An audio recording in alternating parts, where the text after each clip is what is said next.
Stick 'em up. I'm here to steal your soul. Not really. My name is John Moore, and I'm a shamanic practitioner and teacher from the state of Maine in the US. And I want to do a video today about soul stealing. And the reason I want to do this video, I have to apologize. I apologize with a little bit of a chuckle. I did a video not that long ago about soul loss and soul retrieval, which are two big shamanic topics, and I'll touch on them briefly so that you don't have to necessarily go back and watch those videos, although I would encourage you to do so.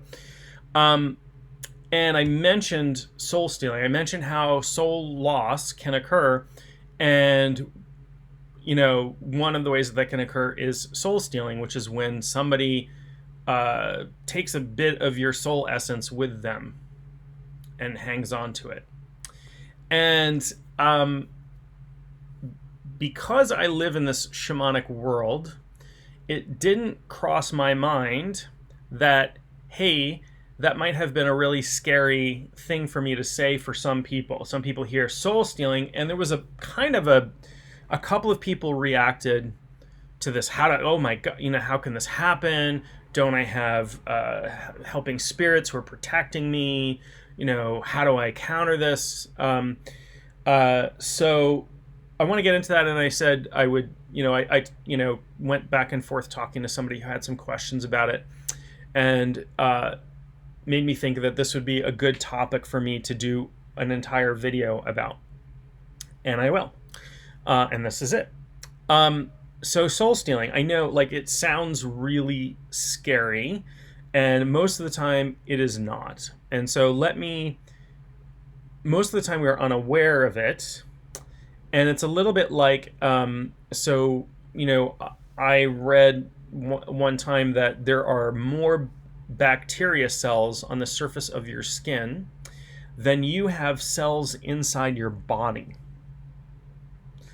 And that was a stunning thought. And if you were a clean freak, that might freak you out until you learn that that's normal, and that's what everybody has that. And they're not necessarily harmful bacteria, right? In fact, we have a microbiome that helps keep us healthy. That includes bacteria in our stomach, bacteria on our skin, that fights off other bacteria that might be harmful to us. So it's not as bad. I think I scared unintentionally so, and I apologize if you watch that and were scared at all by it. But it's a thing that happens. And so I'll describe it a little bit, but I need to talk, in case you haven't seen my other videos about soul loss and soul retrieval, I'll talk about that a little bit. So soul loss is one of the primary spiritual conditions that shamans treat. Soul loss happens a number of different ways. The most common way that soul loss happens is with trauma. So we have a soul body which contains lots of our essence, our emotional essence, the experiences we have when we live, and all of these things. Some people call this the astral body. Okay, so the astral body or the soul body, it is relatively formless part of us. It is more subtle than the physical body. People who are clairvoyant can see it. When we do shamanic journeying or astral projection, part of that astral body can actually travel. Not the entire thing, but part of it that can carry our consciousness or part of our consciousness to other places, other dimensions, other physical locations, etc., etc., etc. So what happens when I experience a trauma, or you or anybody else experiences a trauma? And trauma is anything that is shocking or scary, basically. There's an element of surprise to trauma, right? Or an element of danger, fear, that kind of thing. If you were to almost, be in a car accident or almost get into a car accident, right? It can also be physical trauma, like you fall down and have an injury, or God forbid lose a limb or something along those lines, right? Surgery is another cause, because it is traumatic. Somebody cutting into your body, even though they're doing it for the intention of healing. part of your soul, part of an essence or one or more essences of yours, um, leaves, escapes to safety, says, this is not safe for me to be here, and splits away. And it's almost like a little version of you that's kind of stuck in time. It doesn't mature, it doesn't get older. So if you lost it when you were a child, it might show up as a child or whatever. And sometimes that part comes back on its own, or sometimes it gets lost or stuck. And that's what we refer to as soul loss. So if I get a fright all of a sudden, like, I don't know, somebody were to burst through my front door and I get a fright, but then I see that it's my girlfriend and I'm like, oh, okay, I'm really happy you're here. And I calm down for that. It's very possible that that soul essence will return to me rather quickly because it will see that it's safe. With trauma, usually it's not safe for it to come back, and you go through a bunch of stuff and that essence sort of gets lost. It's a splitting of the soul. It's a splitting off of part of the consciousness, part of the personality. In extreme cases, we have dissociative identity disorder where people actually split their personality off, and that's a thing. But there are lots of psychological models that match this as well. So soul loss, surgery, injuries, even being in an unhealthy relationship for a long period of time, you might have like a slow leakage of soul essence. I don't want to be in this relationship. I don't want to be in this job. I don't want to be in this. You can have a slow leak. Sometimes these parts come back spontaneously after you've done some work, if you've done some healing. When they don't, what happens is we have PTSD, or we have dissociation, we have depression, we have anxiety, we have panic attacks, we have physical illnesses can manifest. Okay, mind, body, and spirit and soul are all intimately linked, and they all affect each other, right? So if somebody cuts into my body, I can have an energetic wound, but also a soul body wound. Soul stealing. Let me get into that. There's I'll say there's two broad divisions of soul stealing. So soul stealing is basically another person or being, person, human or non-human person, takes some of your soul essence and keeps it. This is what stealing is, right? There's two broad categories I'll talk about, and then I'll talk about how this happens. And I will also talk about what you can do, some things you can do to prevent this from happening, and some things you can do if this has happened to you. And by the way, it has happened to all of us, and most of us have done it to other people unintentionally. And so here's the two broad divisions. Two broad divisions are unintentional soul stealing and intentional soul stealing. Okay, so if I have, let's say I have the flu or I have COVID, and I don't know it, I don't have any symptoms, but I expose my family to it and they get sick, well, I've still exposed them to it. But that was unintentional. But it doesn't matter in the end because the effect is the same. If I have COVID and I know it, and I have symptoms, and I ignore that, and I still hang out with my family, that's a little more intentional. Okay, so most of the time soul stealing happens at an unconscious level. Part of my soul needs something. So we've all been in relationships with people who are needy on an emotional level, and we feel drained afterwards. Or you've been in a room where somebody you might describe as a psychic vampire, an emotional vampire. The TV show, the movie's good too, but the TV show, What We Do in the Shadows, is really good. It has an energy vampire as part of the cast. It's a comedy about vampires, and if you haven't seen it, and there's a character, Colin Robinson, who sucks the energy out of people, and you see people kind of, when he's around people and he's feeding off their energy, they start to like almost fall asleep. And we've all been around people like that. We've all been around people who are draining, who are taking some of our essence from us.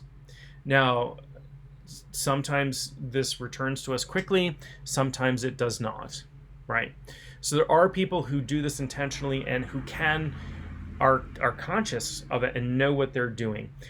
To do it intentionally requires a great deal of knowledge that is beyond most people.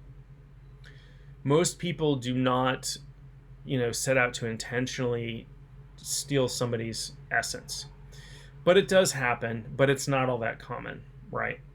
Um, so it's the fear of that is a little bit overblown. And it almost doesn't matter because intentional or not, the effect is the same. So again, most of this happens unintentionally. We're with somebody, we need something, particularly if we're in an intimate relationship where we're spending a lot of time around somebody. And I say intimate relationship, it doesn't necessarily have to be a sexual intimate relationship. That is one form of intimacy. But we could be really close to somebody. We could be really close to a relative. Those are, I would call, intimate relationships.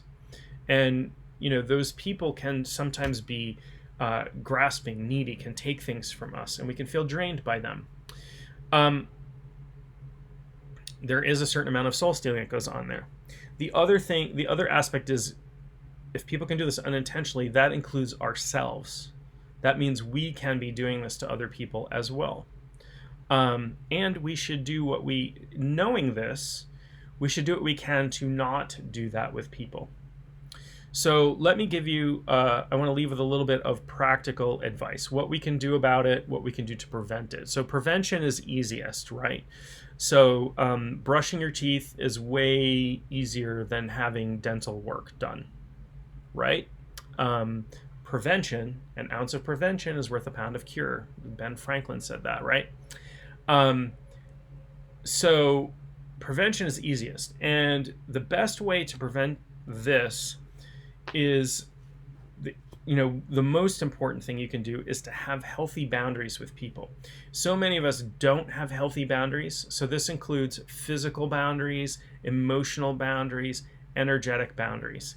This is about telling people, even if we let people walk all over us frequently, especially people who are close to us, because we have been culturally trained that we have to be nice to people, we have to take care of people, we can't offend people. If somebody is our relative, they have to be in our life. And that's all bullshit. Like, none of that is necessarily true. So,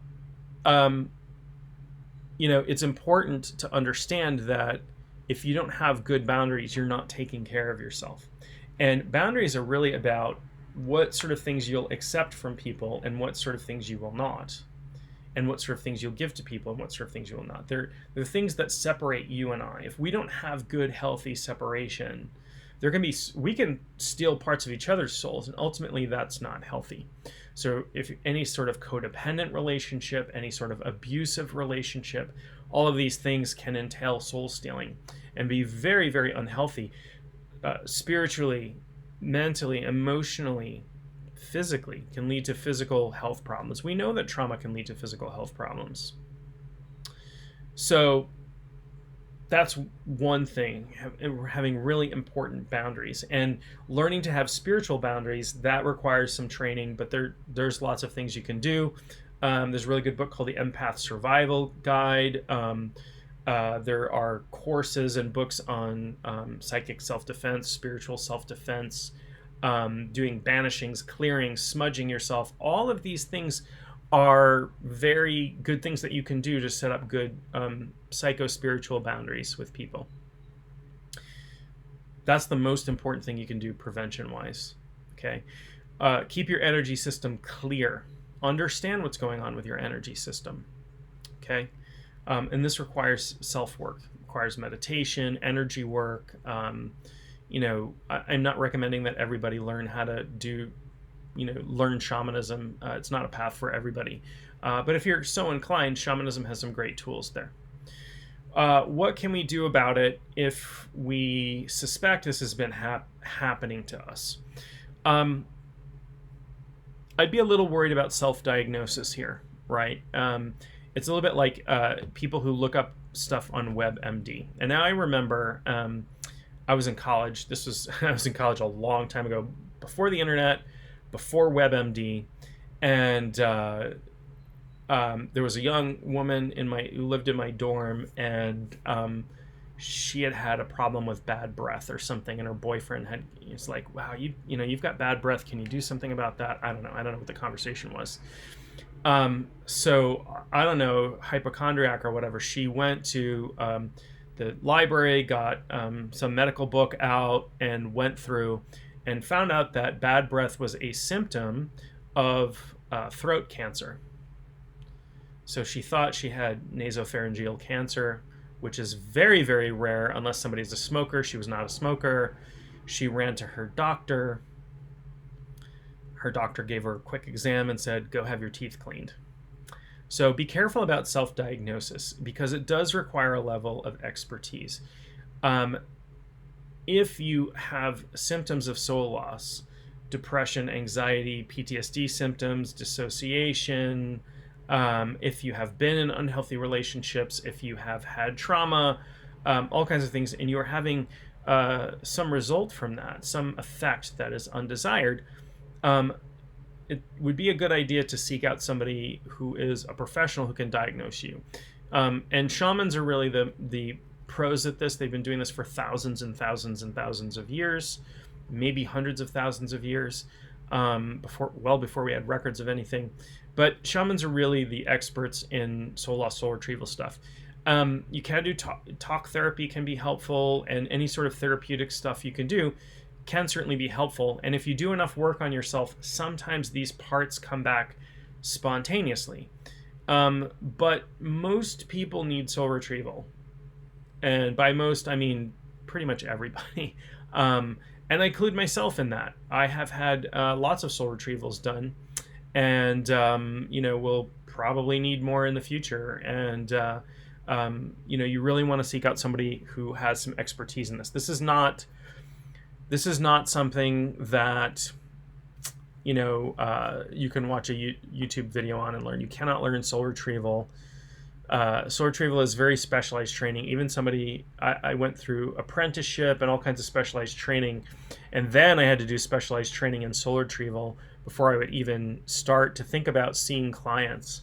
So I'll do another video in the future what you would like, the things that you would need to do to start seeing clients if that's something you're interested in doing and you're going through shamanic training. So if this is something that concerns you, if soul loss is something that concerns you, whether it's traumatic or through soul stealing, the answer to this is to, again, I'm a shamanic practitioner, so I'm kind of recommending, I'm not necessarily recommending myself. I'm recommending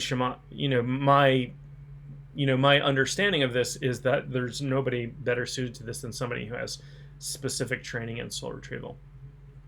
But certainly do all of the other things. Go to talk therapy, take your meds, set good boundaries in your relationships. All of this stuff will set you up for healing. So anyway, that has been a little bit about soul stealing. I hope this has clarified things and helped you to relax about it a little bit if this was something I freaked you out about, and I apologize for that. And again, I apologize with a little chuckle because it was unintentional. Don't forget to subscribe to this channel, and I will talk to you real soon.